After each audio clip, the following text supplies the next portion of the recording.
घाटकोपर दुर्घटनेप्रकरणी प्रमुख आरोपी सुनील शितपला विक्रोळी कोर्टामध्ये आता थोड्याच वेळात हजर करण्यात येणार आहे। शितपवर सदोष मनुष्यवधाचा गुन्हा दाखल करण्यात आलेला आहे आणि काही वेळामध्ये त्याला कोर्टात हजर करण्यात येईल।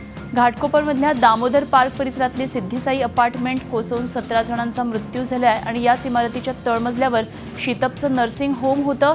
या नर्सिंग होममध्ये नूतनीकरणाचा घाट घालण्यात आलेला होता। दरम्यान इमारतीच्या मूळ ढाच्याला धक्का लागल्यामुळे ही दुर्घटना घडली असा स्थानिकांचा आरोप आहे आणि त्यानुसार शितपला काल रात्री पोलिसांनी ताब्यात घेतलं। रात्रभर त्याची चौकशी केल्यावर आज शितपला अटक करण्यात आलेली आहे आणि काही वेळामध्ये त्याला विक्रोळी कोर्टामध्ये हजर करण्यात येईल।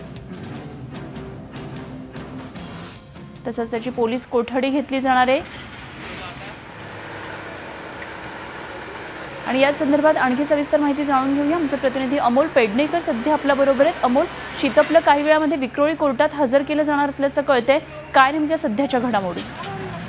अनुपमा, सध्या कोर्टाचं जे कामकाज आहे ते सुरू झालेलं आहे। खरं तर विक्रोळी कोर्टाच्या 31 नंबर कोर्टामध्ये सुनील शितप याला हजर करण्यात येणार होतं, परंतु आता 49 क्रमांकाचं जे कोर्ट आहे त्या कोर्टामध्ये सुनील शितप याला हजर करण्यात येणार आहे।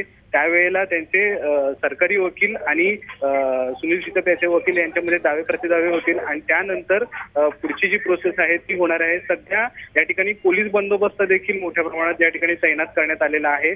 काही तासातच सुनील शितप याला विक्रोळी कोर्टात हजर करण्यात येईल आणि त्यानंतरची पुढील चित्र आहेत ती स्पष्ट होतील। अनुपमा, ठीक आहे अमोल, धन्यवाद दिलेल्या माहितीबद्दल। याबाबतचे अपडेट्स आपल्याकडून जाणून घेत राहू। विक्रोळी कोर्टात नुकतेच आता कामकाजाला सुरुवात झालेली आहे। सरकारी वकील आणि शितपचे वकील यांच्यामध्ये काही कागदपत्रांची देवाणघेवाण होऊन आता या कामकाजाला सुरुवात होतीये। विक्रोळी कोर्टामध्ये आता शितपला हजर करण्यात आलंय।